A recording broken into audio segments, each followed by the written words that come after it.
Kembali lagi dengan Phasmopi, tentunya bagaimana kabarnya? Sebelum menonton film kali ini pastikan ban kendaraan kalian dicek terlebih dahulu. Jangan sampai sudah ada yang botak ataupun menggunakan ban vulkanisiran. Karena film kali ini menceritakan sekelompok remaja mengalami pecah ban di wilayah terpencil yang jarang sekali kendaraan yang lewat. Akan tetapi bocor ban mereka bukan karena nginjak paku ataupun karena kehausan, melainkan ada seseorang yang menembaknya dari kejauhan. Wah, siapa dalang dari semua kekacauan ini?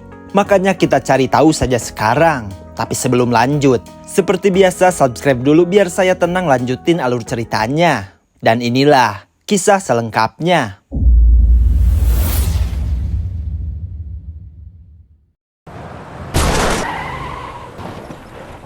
Di awal film, kita diperlihatkan semua mobil yang kehilangan kendali karena salah satu bannya tiba-tiba meletus. Akibat insiden tersebut, seorang gadis bernama Jody merasakan nyut-nyutan setelah kepalanya kepentok besi.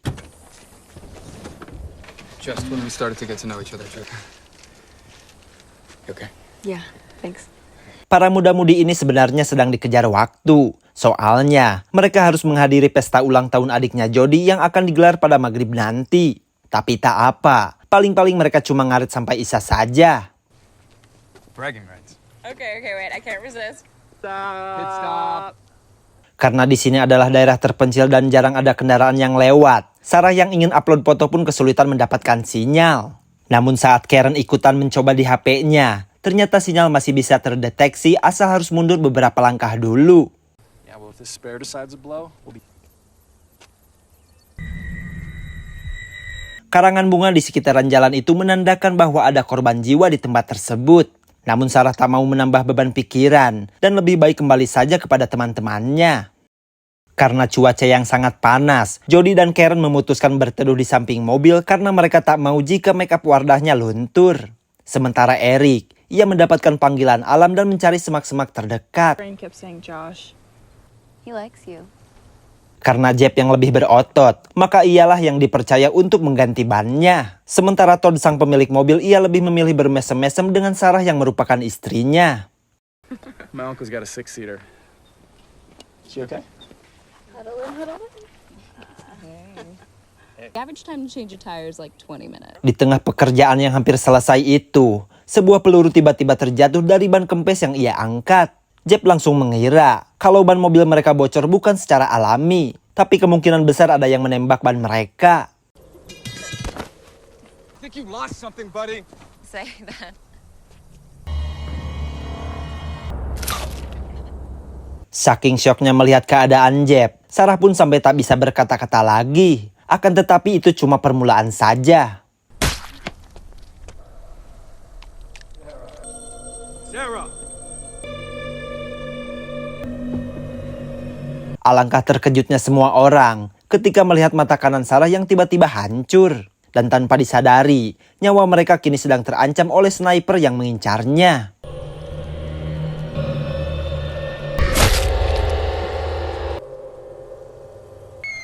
What was that? Stay back! Karena tembakan itu melesatnya bertubi-tubi, mereka pun kesulitan mencari tahu dari mana arah tembakan tersebut. Dan saat ini, yang bisa mereka lakukan hanyalah berlindung.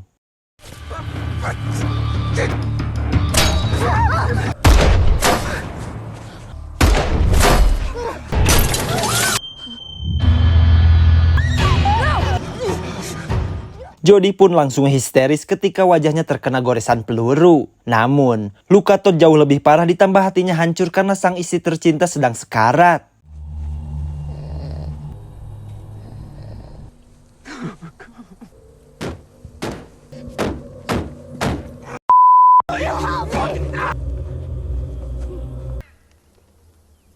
Selang beberapa saat, intensitas tembakan tersebut terlihat menurun dan tidak semasif sebelumnya. Lalu Karen mengatakan kalau tembakan si sniper itu tidak bisa menembus mobil ini. Dikarenakan mungkin jaraknya terlalu jauh. Maka dari itu, mereka akan aman selagi tidak keluar dari zona ini. Akan tetapi, mau sampai kapan mereka harus bersembunyi seperti ini? Karena mau tak mau, mereka harus melakukan sesuatu sebelum si sniper mendekat.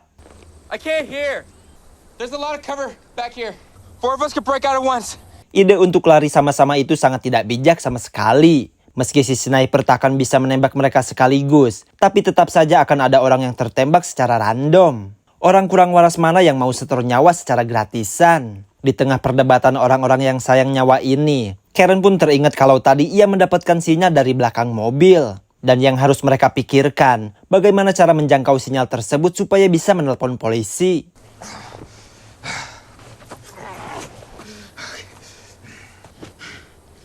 Wait. Stick. In case we get something.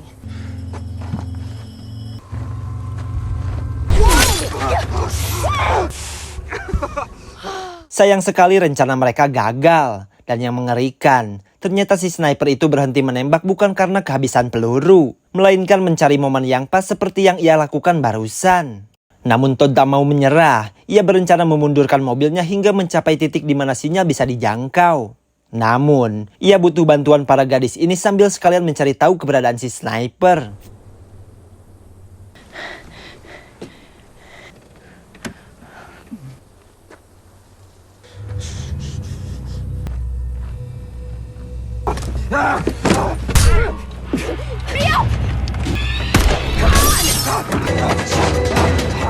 Meski gagal lagi, tapi setidaknya Jody berhasil merekam keberadaan si sniper tersebut. Dan di sisi lain, Eric pun tampaknya melakukan hal yang sama. Ternyata, posisi si sniper itu berada di atas pohon yang lumayan jauh dari tempat mereka berada.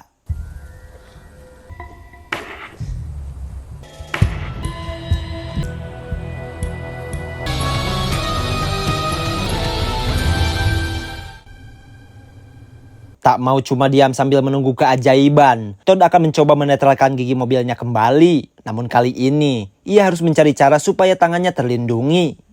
Todd?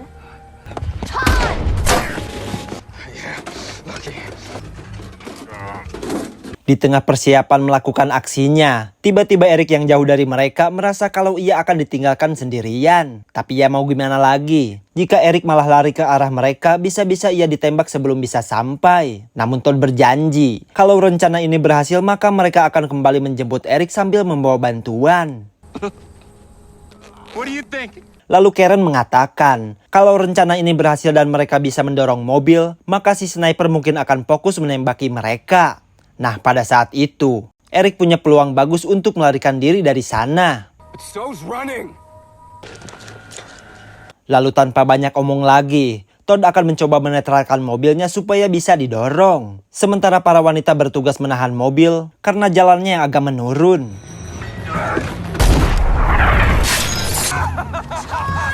Meski tangan Todd harus tertembak, tapi setidaknya ia berhasil menetralkan mobilnya. Namun rencana mereka bisa dikatakan gagal, dikarenakan para gadis kesulitan menahan laju mobilnya.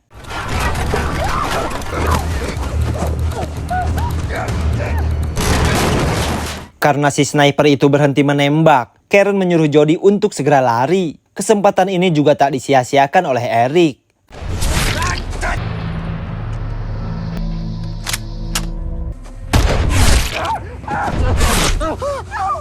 Melihat kondisi temannya yang memprihatinkan itu, Karen menyuruh Eric untuk mengikat kakinya supaya tak kehabisan darah. Lalu dari kejadian barusan, mungkin saja ini cuma jebakan si sniper supaya Eric keluar dari persembunyiannya. Sementara untuk Todd, luka di tangannya harus segera ditangani walau dengan alat-alat seadanya.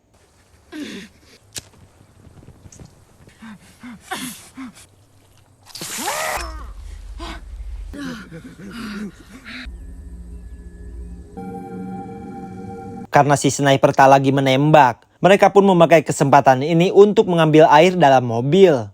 Ketika dahaga mereka hilang, nalar mereka pun langsung jalan dan mempertanyakan apa yang menjadi motif dari psikopat gelo tersebut. Eric! Rest for you! You mind giving me a hand?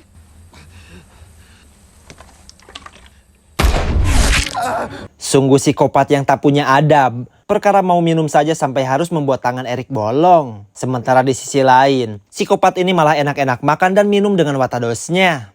Tak ada lagi yang bisa mereka lakukan. Jika terlihat sedikit saja oleh psikopat itu, bisa-bisa mereka akan ditembaki kembali. Bahkan untuk sekedar kencing saja, Jody harus melakukannya di sana dan tak ada waktu untuk malu pada lawan jenis.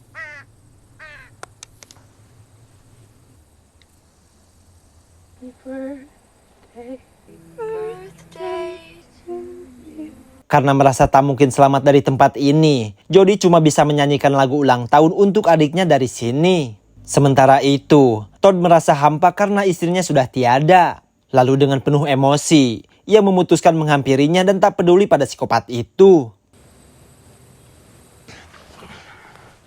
What are you doing? Wait, come back here.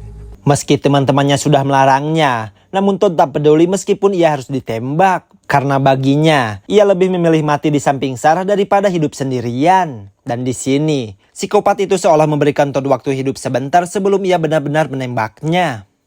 Lalu di sisi lain, Eric merasa ada sesuatu yang sedang mengintainya. Dan ternyata, itu adalah seekor serigala yang terpesona akan aroma daging Eric. Dan karena sudah tak ada harapan lagi, Eric pun cuma bisa pasrah saja.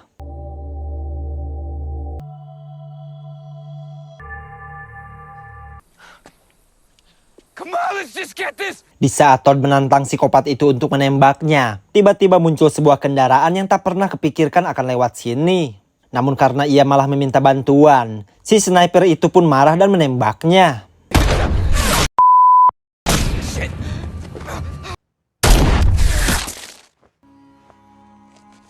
Meski Karen dan Sarah melihat kejadian itu, tapi tak ada waktu untuk berkabung di kondisi seperti ini. Mereka yang juga melihat mobil tersebut berharap supaya keluarga itu menjadi penyelamat mereka. Dad, hey. It's been an accident.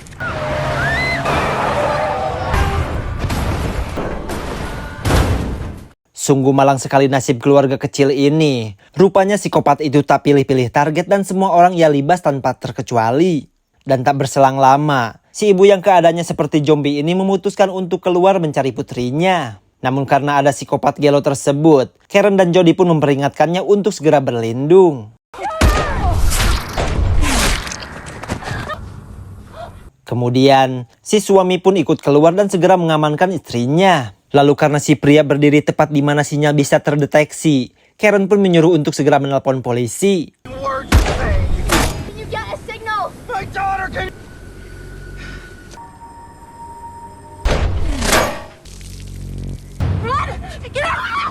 Karen meminta Jody untuk diam dulu sampai pria itu berhasil menelpon polisi. Ini memang terkesan kejam karena seolah tak peduli pada keselamatan orang itu. Namun mau gimana lagi, cuma ini satu-satunya cara supaya mereka dapat pertolongan.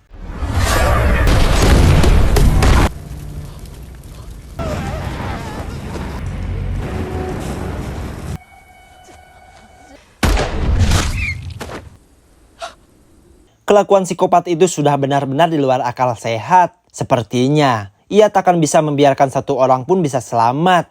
Lalu di tengah rasa putus asa yang melanda mereka, Karen punya ide untuk menghalangi penglihatan si sniper dengan cara membakar mobil milik Todd. Soalnya, sebentar lagi malam datang dan asap dari mobil bisa mengaburkan pandangan si sniper.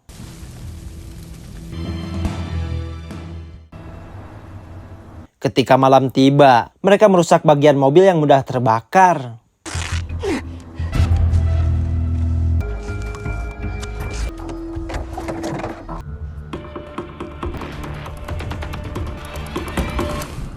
Dan benar saja, kepulan asap tersebut membuat pandangan si sniper itu menjadi terhalang.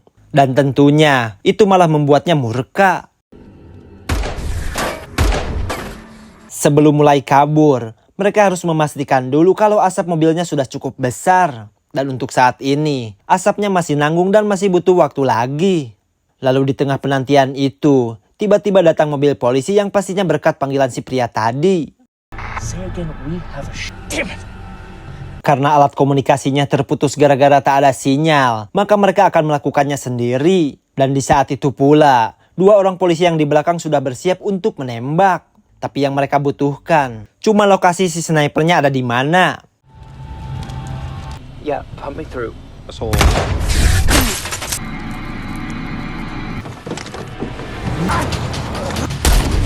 Melihat si sniper sedang mengincar para polisi, Karen mengajak Jody untuk kabur sekarang juga. Namun karena Jody malah kayak yang takut, Karen pun terpaksa meninggalkannya. Sungguh sial sekali. Kepulan asapnya cuma sampai di sini saja. Namun karena sudah terlanjur, Karen pun meneruskan pelariannya. Melihat apa yang terjadi kepada Karen, untung saja Jody tak mau ikut dengannya. Sementara dua polisi yang tersisa mereka masih bergelut dengan laju mobil yang edan-eling. Saat semua sudah kembali normal, Jody menghampiri para polisi supaya ia bisa aman. Akan tetapi bukannya aman, Jody malah masuk ke zona tembakan antara polisi dan psikopat itu.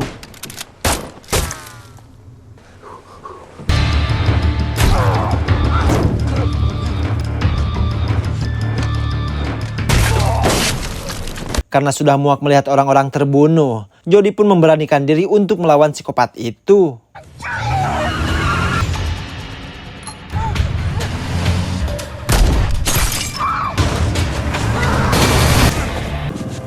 Melihat senapannya yang ikut jatuh, Jody yang dalam keadaan terluka pun mencoba mengambilnya.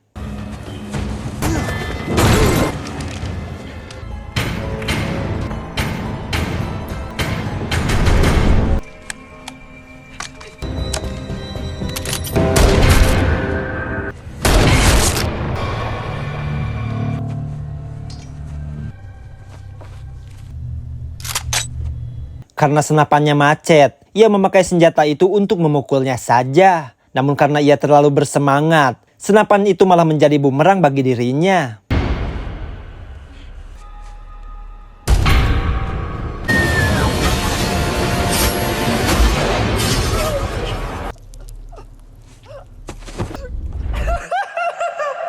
Akhirnya semua orang pun tewas. Dan karena tadi dijelaskan motif si sniper, maka bisa kita simpulkan kalau orang itu melakukan penembakan hanya karena gabut saja.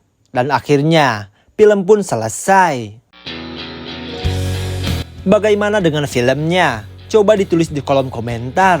Saya undur pamit, sekian dan terima kasih.